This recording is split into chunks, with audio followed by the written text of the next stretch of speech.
First of all, I was thinking you had 2 years ago you had 3 operations. Yeah. And your vocal cords, how are they now? At the moment, my vocal cords feel good. I'm not sure. It's very. I think I have to sort of take every day as it comes. But it's been like 2 years, I think, since I had an operation. So I guess that's a good sign. Yeah, because like 2 years ago, I couldn't go like 3 months without one. Yeah. So yeah. But did you change your singing style too? I changed my singing style and also my lifestyle, and I realised that maybe I should be taking what I was doing a little more seriously. I think when you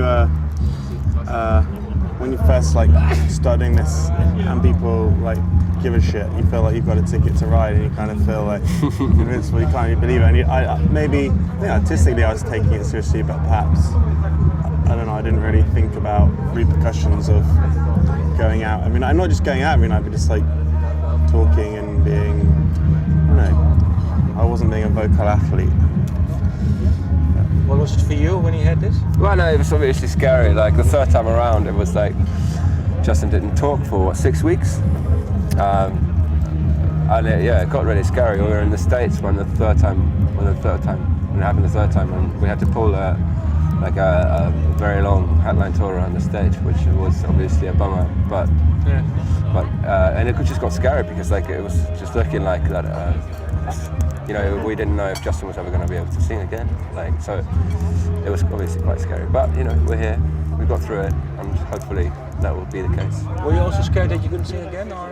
I was petrified. I mean, I was told that if they had to do the operation again, then that would be finished. Probably be it, and not just like singing, talking as well. So, yeah, that was it was really scary. Okay. Well, now you're here, now like you said. So, here. Second album, there was a quote. I think you said it. The album is more intimate and close than the debut album. Was it done on purpose, or did it turn out this way? I think it was done on purpose to a certain extent, but then also I think it was probably a lot down to Ethan, really. Ethan, and maybe natural progression as well. Yeah, I think maybe like when you take a step back from the record and you realise what you've done right and what you've done wrong, and you gain a bit of retrospect. I think that's certainly something I felt, or we felt, the first album was lacking, was a bit of intimacy. It's a bit of character, really. Yeah. So, how come? First album. And the first one is like we drenched everything in reverb first of all, which is great because reverb sounds very nice, but it's also a really sort of easy way out sometimes. And it's impossible to contextualise what you're doing because you don't have anything to put it up against. No, exactly. Yeah. And exactly. So when you've got the first record, you've got a milestone where you can go from. And I think the second record has just got a lot more life to it. It's got a lot more character in it, and like it's just, we've said it repeatedly, but like it feels like you sort of understand the band a lot more by listening to the second one than the first one. Did you talk about the first album when you went to do the second? No. It was a natural sort of progression in terms of like we went into the studio pretty much in exactly the same way as we did on the first album. We just did it with like a year of experience of playing, or 2 years of experience of playing live, and you just learn a lot from that. Just sort of you don't really talk about it. It's not conscious. It's just a process. Like you're inevitably going to change and going to develop like your sound during 2 years of playing live. So. What did it do to you that after the first album that you were really more or less hyped? Was it good for you? Was it bad? Or? Yeah, I think it was. It works. Well, it works both ways. I think it puts you under a lot more scrutiny, and in many ways, I think it makes things a lot harder for you. But we always had a lot of faith in what we were doing, and I think it also gave us the opportunity to be heard.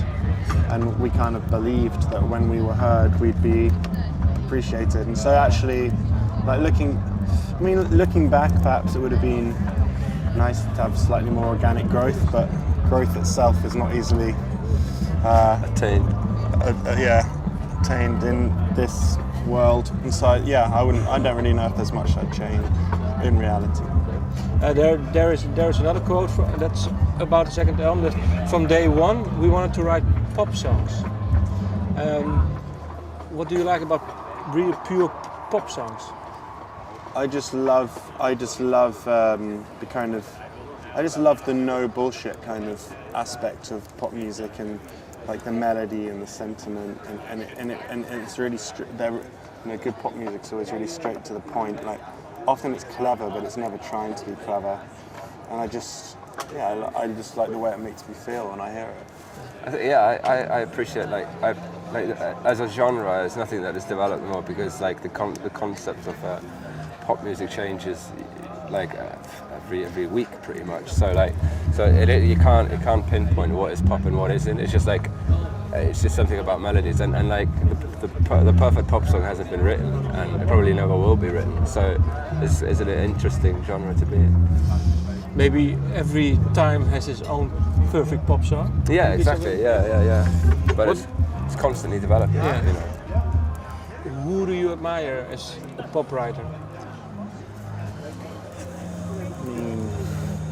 Who do you admire as a pop writer? Who do you? I mean, lots of people. I don't know. Name someone and I'll tell you if I admire them as a pop writer. Okay. Nowadays, Rihanna, for example, she's now really well. I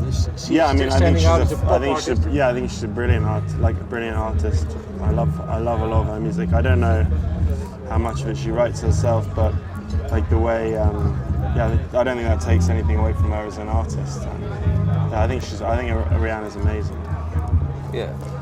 And for you, songwriter, you said, well, it's an impossible question to answer. Maybe if you have to pick one songwriter. Well, there's just like as we spoke about earlier. Like I think it's just like it's constantly developing. So you can pick like 15 from each decade. You know. Yeah. But currently, like there's a lot of top 40 that is absolutely fantastic pop music. But like over the last few, since the beginning of pop, like who writes it has been quite ambiguous. So I don't really know. You don't really know. Okay. Well, the album is called "Come of Age." It's a song.